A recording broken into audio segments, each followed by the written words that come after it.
दुनिया का manufacturing hub कहा जाने वाला देश चाइना इस वक्त अपने इकोनॉमिक स्लो डाउन से जूझ रहा है। चाइना का रियल एस्टेट सेक्टर इस वक्त कर्ज के बोझ तले दबा पीस रहा है। चाइना का मैन्युफैक्चरिंग सेक्टर भी बिजली की किल्लत की वजह से फुल पोटेंशियल के साथ काम नहीं कर रहा और ऊपर से महामारी के कारण जो हालात पैदा हुए हैं वो तो अलग ही है।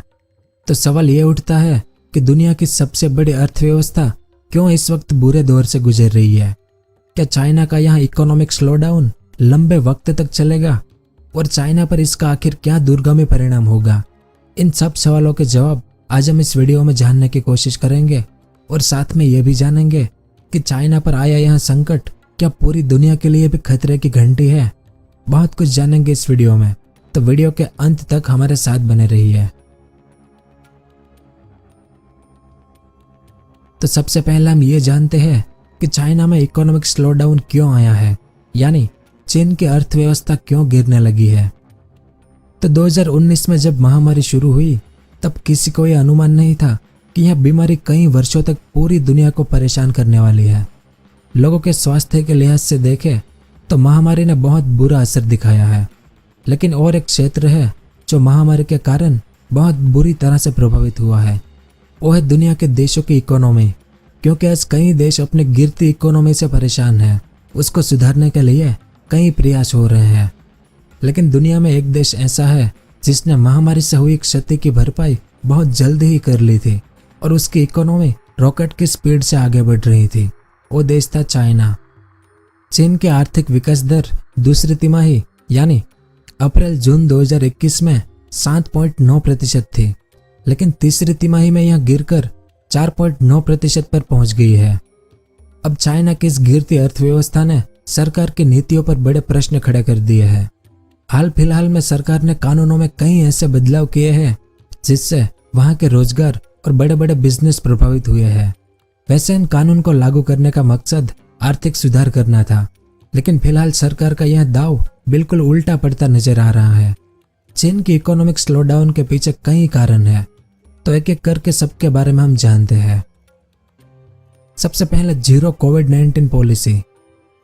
जब महामारी शुरू हुई थी तब दुनिया के कई देशों ने लॉकडाउन लगाया था। हर देश की कोशिश थी कि महामारी एक से दूसरे व्यक्ति तक ना पहुंचे। यह रूल लागू करने में भारत भी शामिल था, पर पहले लहर के बाद जो रिपोर्ट सामने आई उसमें यह साफ हो गया था कि टोटल लॉकडाउन जैसा नियम महामारी पर उतना ज्यादा असरदार नहीं था। टोटल लॉकडाउन में कुछ और भी बड़ी बड़ी चुनौतियां सामने आई, जिसमें से एक थी गिरती इकोनॉमी। इसलिए तमाम देशों ने अपनी पॉलिसी बदली और उन तमाम देशों ने इस महामारी को खत्म करने का इरादा छोड़ दिया और महामारी के साथ रहने का अपना मन बना लिया और अपने देश की जनता को वैक्सीनेशन के जरिए जागरूक किया और उनका वैक्सीनेशन किया।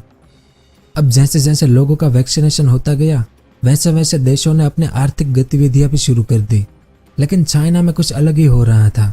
चाइना अभी भी जीरो कोविड पॉलिसी अपना रहा है, मतलब कि वहां अभी भी कई प्रांतों में लॉकडाउन लगा हुआ है। चाइना के इस फैसले का सबसे बुरा असर उनकी इकोनॉमी पर पड़ा है और यात्रा पर प्रतिबंध होने के चलते यहाँ का टूरिज्म सेक्टर और सर्विस सेक्टर भी बिल्कुल ठप पड़ा है। इन सब के कारण चाइना के लोग बेरोजगार हो गए हैं। ऊपर से चाइना ने बहुत ही कड़ा लॉकडाउन लगाया था। रोड पर पुलिस और रोड ब्लॉक किए गए थे। स्कूल, ट्रेन सब कुछ बंद है अभी भी कई जगहों पर। और ऊपर से चाइना की सीमा भी पिछले 20 महीनों से बंद है, यानी ना तो कोई चीन में आ सकता है और ना ही कोई चीन से बाहर जा सकता है। हर जिले के लिए एक अधिकारी नियुक्त कर दिया गया है, जिस पर जिम्मेदारी है कि उसके एरिया में कोरोना के केस ना मिले, और केस मिलने पर अधिकारियों को सजा तक दी जाती है। तो इन सब का असर चीन की इकोनॉमी पर पड़ा है और टोटल लॉकडाउन का कितना गहरा असर होता है यह हमने भी देखा है, क्योंकि हमारे भारत में भी 3-4 महीने के लिए टोटल लॉकडाउन लगाया गया था। तब भारत की इकोनॉमी भी गिर गई थी। तभी से भारत ने यह तय किया कि वह महामारी को हराने के लिए नहीं लड़ेगा, बल्कि उसे मैनेज करने के लिए लड़ेगा, यानी महामारी के साथ साथ अपनी इकोनॉमी को भी साथ लेकर चलेगा। पर चाइना ने ऐसा नहीं किया था। उसके बाद 3 रेड लाइन पॉलिसी। चीनी अर्थशास्त्रियों का मानना है कि चीन की गिरती विकास दर में चीन की जीरो कोविड पॉलिसी से ज्यादा 3 रेड लाइन पॉलिसी का हाथ है, जिसको सरकार ने 1 साल पहले ही लागू किया था। चीन का यह नियम रियल एस्टेट के लिए था और ये नियम कहता है कि कंपनियों की देनदारी उनकी कुल संपत्ति का 70% से अधिक ना हो। दूसरा, कंपनी का कर्ज उनके नेटवर्थ यानी कुल पूंजी से अधिक नहीं हो सकता। और तीसरा, कंपनी छोटी अवधि के कर्ज को लिक्विड एसेट से चुका सके, यानी रेशियो 1x से ज़्यादा होना चाहिए, क्योंकि चीन की जीडीपी रियल एस्टेट सेक्टर पर बहुत ज़्यादा निर्भर है। चीन की जीडीपी का 25% से भी ज़्यादा हिस्सा रियल एस्टेट सेक्टर से है। लेकिन पिछले 1 साल से रियल एस्टेट सेक्टर की हालत भी काफ़ी खराब है। इन्वेस्टर्स का पैसा डूब रहा है। जिन लोगों ने घर खरीदने के लिए पैसे दिए हैं उन्हें अपना पैसा भी वापस नहीं मिल रहा है और ना ही उनका घर मिल रहा है। तो इस हालत का जिम्मेदार भी चीन का रियल एस्टेट सेक्टर खुद ही है। जैसा कि मैंने ऊपर बताया कि चाइना की जीडीपी में रियल एस्टेट की बहुत बड़ी हिस्सेदारी है, इसीलिए चीन की सरकार ने हमेशा रियल एस्टेट को एक संरक्षण प्रदान किया हुआ था। लेकिन इसी संरक्षण का मिसयूज किया रियल एस्टेट की बड़ी बड़ी कंपनियों ने, क्योंकि कंपनियां बैंक से तो कर्ज लेती ही थी, पर साथ में वे अपने इन्वेस्टर से भी पैसा लेती थी। अब जब कर्ज चुकाने की बारी आती थी तो दोबारा किसी दूसरे बैंक से कर्ज लेकर पहले बैंक के कर्ज को चुका देती थी। इस तरह इनका काम चलता रहा, क्योंकि इन्हें इस बात का पूरा भरोसा था कि जब भी मुसीबत आएगी तो सरकार उन कंपनियों को जरूर बचाएगी। लेकिन अब सरकार चाह करके भी रियल एस्टेट की बड़ी कंपनियों के लिए कुछ भी नहीं कर सकती। सरकार के द्वारा लागू की गई 3 रेड लाइन पॉलिसी कहती है कि अब रियल एस्टेट की सिर्फ वही कंपनियां कर्ज ले सकेगी जो इस रूल की तीनों शर्तों को पूरा करती हो। और चाइना के रियल एस्टेट में टॉप की जितनी भी कंपनियां हैं उनमें से मात्र 6.3% ही ऐसी है जो इन सभी शर्तों को पूरा करती है, यानी आगे लोन लेने के लिए एलिजिबल है।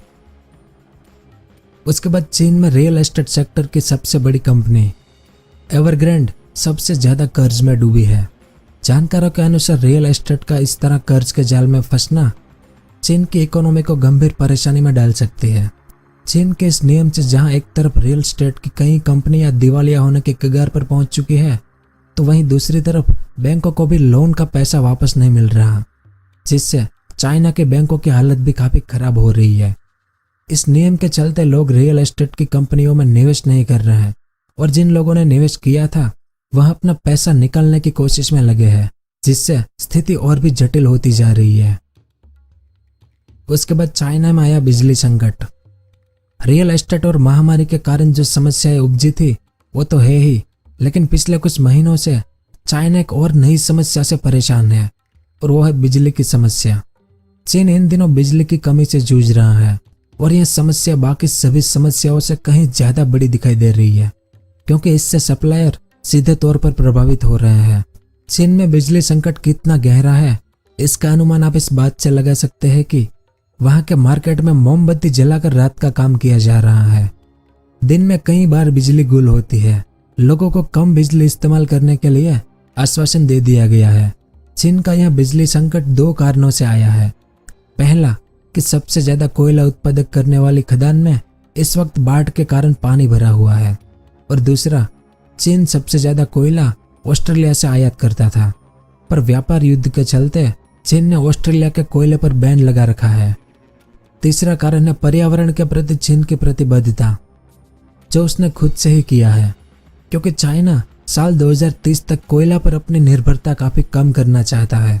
इसलिए उसने कोयला उत्पादन करने वाली कंपनियों को कम उत्पादन करने का निर्देश दिया है। अब कोयला का उत्पादन कम हो रहा है, जिससे कोयले के दाम बढ़ रहे हैं, और बढ़ते दाम के कारण बिजली उत्पादक करने वाली कंपनियां ज़्यादा कोयला भी नहीं खरीद सकती, और फैक्ट्रियों में बिजली की पर्याप्त आपूर्ति न होने के कारण उनका काम बंद हो रहा है। इस काम बंदी के चलते समय पर उत्पादन नहीं हो रहा, इसलिए चाइना से सामान खरीदने वाले देश अब भारत, इंडोनेशिया, बांग्लादेश और मलेशिया जैसे देशों को चाइना के विकल्प के तौर पर देख रहे हैं। जानकारों का मानना है कि चीन के बिजली संकट की चिंता पूरी दुनिया को करनी चाहिए, क्योंकि इस समय जितना गंभीर असर होना चाहिए अभी उतना नहीं दिख रहा, लेकिन आगे स्थिति और बिगड़ सकती है। उसके बाद सरकार के नए नियम से आई नई चुनौतियां। चाइना की मौजूदा हालत के लिए सबसे ज्यादा जिम्मेदार उनकी सरकार के लाए नए नियम है, क्योंकि चीनी सरकार बहुत जल्द बड़े बड़े बदलाव करना चाहती है, इसलिए नए नए नियम लेकर आ रही है। लेकिन अभी और कितने नियम लाएगी यह किसी को नहीं पता। सरकार के नए नियमों से टेक कंपनियों को भारी दबाव झेलना पड़ा है। उन्हें अपने कुछ कर्मचारियों का विशेष ध्यान भी रखना पड़ा ऐसे नियम के चलते, क्योंकि अभी तक टेक कंपनियों पर उतना नियंत्रण नहीं था, इसलिए ये भी नाखुश है अपनी सरकार से। वहीं सरकार ने वन चाइल्ड पॉलिसी खत्म कर दी है। अब परिवार पर दबाव बनाया जा रहा है कि वे एक से ज्यादा बच्चे करें, लेकिन चीनी परिवार बच्चों पर अतिरिक्त खर्च करना नहीं चाहते। उनकी मानसिकता ही एक बच्चे लेने की बन गई है। इस कारण अब बच्चे पालने का खर्च कम हो, इसलिए सरकार ने चीन में ट्यूशन क्लासेस ही बंद करवा दी है। पहले क्या होता था कि माता पिता कई अलग अलग कोर्स में बच्चों को दाखिला करवा देते थे, जिससे उनका खर्च भी बढ़ जाता था, लेकिन चीन ने कोर्स ही बंद करवा दिए। देश में प्राइवेट ट्यूटर पर बैन लगा दिया गया। अब इन सब कारणों के चलते चीन में बेरोजगारी भी बढ़ने लगी है। तो ये सारी समस्याओं का योगदान है चीन के विकास दर को नीचा गिराने में। तो यह सब जानकर हम ये कह सकते हैं कि चीन इस वक्त गंभीर हालात से गुजर रहा है।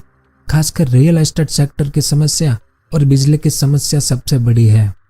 तो क्या चीन का यहाँ इकोनॉमिक स्लोडाउन लंबे वक्त तक चलेगा?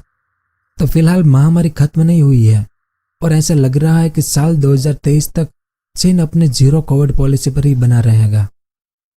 और साथ ही इस वक्त चीन आर्थिक सुधार के लिए कई नए नियम लेकर आ रहा है, जिससे उनकी इकोनॉमिक स्थिति अभी कुछ वक्त तक ऐसे ही रहने का अनुमान है।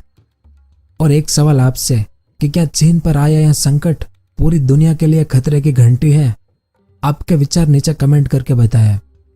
खैर जो भी हो, हमारे भारत के लिए यह एक सुनहरा मौका है, अगर इसे हम पकड़ पाए तो यह सब कुछ था इस वीडियो में। उम्मीद है कि आपको कुछ जानने को मिला होगा। अगर वीडियो पसंद आया हो तो लाइक और शेयर जरूर करें। पूरा वीडियो देखने के लिए आपका बहुत बहुत धन्यवाद। अगर आपको इस तरह के इन्फॉर्मेटिव वीडियो देखना पसंद है तो हमारे इस चैनल को सब्सक्राइब करें और हमारी नई वीडियो सबसे पहले देखने के लिए इस बेल आइकन को भी जरूर दबाएं।